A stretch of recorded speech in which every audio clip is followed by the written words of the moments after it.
이마는 사하기마인데 좁은 사하기마입니다. 지금 나이가 제법 있으니 약간 넓어졌다고 봅니다. 하지만 박수홍은 나이 때문에 이마가 넓어져도 얼굴 크기에 비하면 좁은 이마에 속합니다. 이마로는 배우자복과 결혼운을 볼 수 있는데 박수홍은 결혼을 일찍 해도 이혼수가 강하고 늦게 결혼을 해도 이혼수가 강합니다. 지금은 결혼 시기를 훨씬 넘겨버렸습니다. 하지만 남자는 60살, 70살에도 결혼하는 경우가 있으니 지금이라도 박수홍은 결혼할 마음만 먹으면 얼마든지 결혼을 할 수가 있습니다. 그런 결혼했다고 치고 과연 박수홍은 결혼운이 좋냐면 내 개인적인 입장에서는 결혼운이 좋지 못합니다. 박수홍은 40대에 결혼을 해도 결혼운이 안 좋고 50대에 결혼해도 결혼운이 안 좋고 60대에 결혼을 해도 결혼운이 안 좋습니다.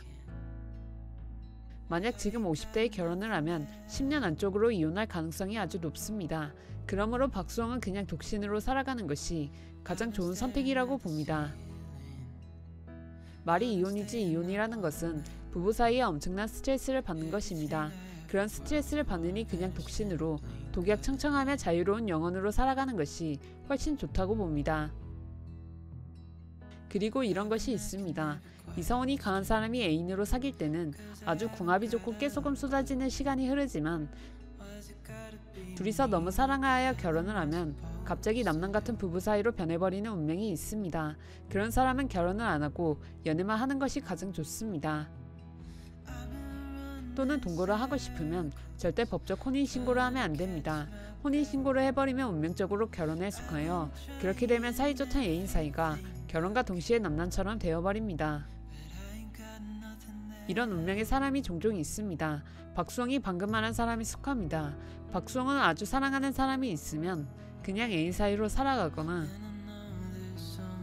또는 동거를 하고 싶으면 절대 법적인 혼인신고를 하지 말고 그냥 사실혼 관계로 살아가면 꿀 떨어지는 동거 생활이 됩니다. 그런데 여자 쪽에서 법적 혼인신고를 하고 싶다고 여자 말대로 혼인신고를 해버리면 결국은 파견까지 갈 가능성이 아주 높은 운명입니다. 박수홍은 독신운이 너무나 강하여 그렇습니다. 그 다음 자식복도 좋지 않습니다. 자식복이 안 좋은 부위는 광대뼈 부위입니다. 광대뼈가 웃을 때 복스럽게 앞으로 나오지만 웃지 않으면 눈과 광대 부위가 들어간 상에 속합니다. 다시 말하면 원숭이상에 속합니다. 원숭이가 눈과 광대 부위가 안쪽으로 들어간 상입니다. 눈과 광대 부위가 안쪽으로 들어간 관상인 사람들은 대부분 자식복이 좋지 않습니다. 엄하게 키워도 자식복이 좋지 않습니다. 박수홍은 자식을 안 낳는 것이 좋고 자식복이 안 좋은 사람은 입양을 해도 안 좋습니다. 그래서 박수홍은 입양을 안 하는 것이 좋고 재산은 사회아동기관이나 사회복지기관에 꾸준히 기부하는 것이 가장 좋습니다. 사람들이 미래를 위하여 저축을 합니다. 그런데 다음 생을 위하여 저축하는 사람이 잘 없습니다. 다음 생을 위하여 저축하는 방법은 기부 공양입니다.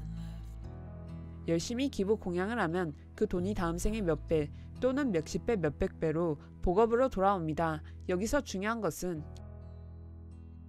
자식들에게 재산을 상속 증여하는 것도 기부에 속하냐고 질문하는 사람들이 있는데 자식들에게 재산 상속하는 것은 기부에 속하지 않습니다.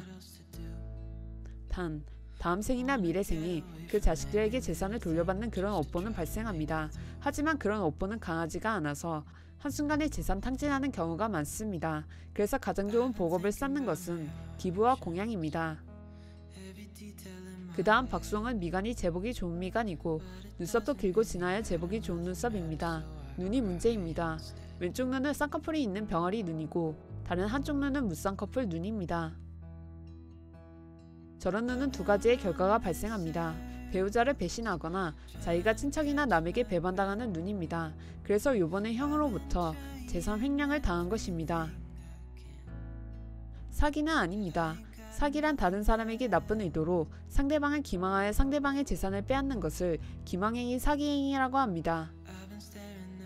박수홍과 친형과의 사이는 사업 동반자 관계입니다. 친형이 박수홍의 재산을 관리 감독하는 위치입니다. 그래서 사기가 아니고 횡령죄 또는 업무상 횡령죄입니다. 결과는 어찌 될 것 같냐면 내 개인적인 입장에서는 박수홍은 재산을 찾을 수가 있습니다. 하지만 형제 간의 우애는 끝났다고 봅니다. 우애가 끝난 이유는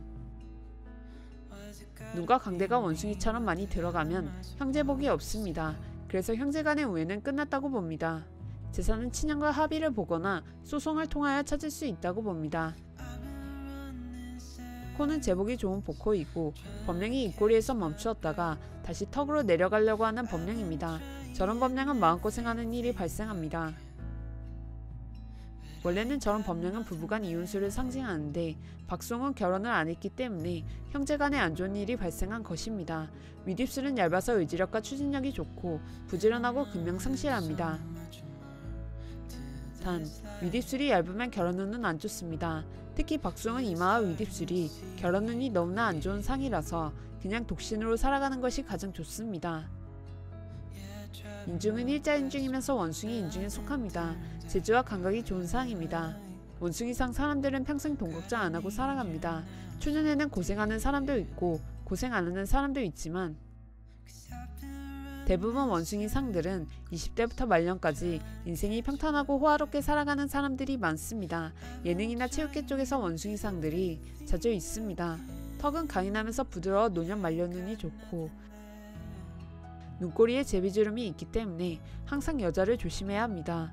여자를 조심하지 않으면 50대와 60대에 또 큰 사건 사고 터질 가능성이 높습니다. 귀는 준철판기처럼 생긴 칼귀입니다.